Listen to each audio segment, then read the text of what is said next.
Welcome to the weekly dose on Ask the NP. How are you guys? I brought my props today because I wanted to show you. I get your questions. That's my dog. I get your questions on Twitter and Instagram, and I take lots of notes and we write them all down. So you guys had some questions most recently about seizures. So not necessarily one of those things you're too scared to ask your MD, but a lot of you had questions about it because Melanie Griffith, some of y'all are too old to know who the hell she even is. But Melanie Griffith came out with this like, I have seizures, I have epilepsy. In fact, she had a couple of seizures while she was at the Cannes Film Festival. She had to be taken to a hospital. They brought her back to a boat she was staying on. She had a seizure on the boat. They took her back to the hospital. They flew her back to the United States. All kind of a big deal. And a lot of you guys had questions like, how is someone Melanie Griffith's age, I will not reveal, all of a sudden start getting seizures? Like, do I need to worry about that? What causes seizures, etc. So let me break down seizures for you a little bit. And our girl Melanie, who says, I don't have seizures anymore because I'm not stressed anymore since I got a divorce.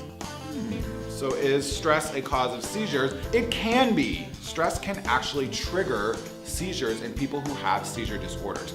It would be exceedingly rare for you to just all of a sudden start having seizures because you're stressed. But if you have a seizure disorder, stress can be one of the triggers. Drugs and alcohol, actually taking them or withdrawing from them can be huge triggers for seizures, especially alcoholics. Traumatic brain injury, so all those football players or anyone else out there, you knock your head up against something, it puts you at higher risk for seizures. And then most people who develop epilepsy, or like seizure disorder is all that epilepsy really means. Most people who develop that, it's idiopathic, which is fancy medical talk for we don't know how the hell you developed a seizure disorder, which is scary, right? You're like, wait, I have seizures, but you can't tell me how I got seizures? But I will tell you that a lot of times people's reaction to seizures is actually worse than the seizure itself. So the only time seizures are ever like really a big deal is if we can't get them to stop. Let's say you have a seizure disorder or you're around someone who has a seizure and then they start having a seizure. You need to make sure that they don't hit their head on anything. Otherwise, just let them have a seizure. Don't shove anything in their mouth. Don't try to shake them and get them to stop.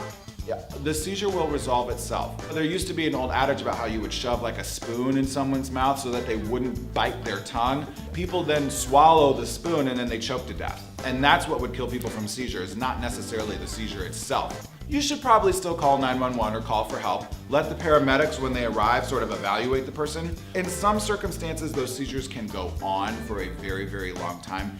That is dangerous. That's something we call status epilepticus. You need to be admitted to the ICU.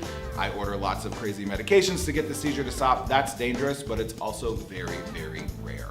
So Miss Melanie Griffith no longer has seizures apparently because she takes a seizure medication every day, which if you have seizures, we want you to do.